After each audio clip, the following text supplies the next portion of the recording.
ছেলে হওয়া এত সহজ না, অনেক কিছু ঘুরে আমাদের মাথায়।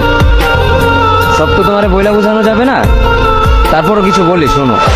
আমরা ছেলেরা বউর সামনে মার সাথে ভালো করে কথা বললে মারা চলে থাকা সন্তান, আবার মার সামনে বউর সাথে ভালো করে কথা বললে বউর গোলাম।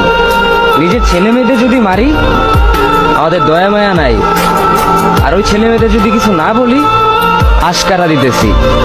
নিজের বউরে দিয়া যদি জব করাই সেই ক্ষেত্রে আমি বউর কামাই খাই, আর যদি বউরে দিয়া জব না করাই আমি সন্দেহ করি। সারাদিন ঘরের বাইরে থাকলে আমরা ভাদাইম্মা, আর যদি ঘরের ভিতরে থাকি তাহলে বেকার, কাজ কাম নাই।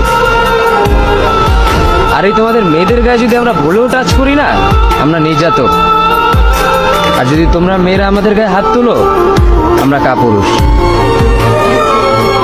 আর একটা ছেলে কি বা করে পুরো লাইফে নিজের জন্য?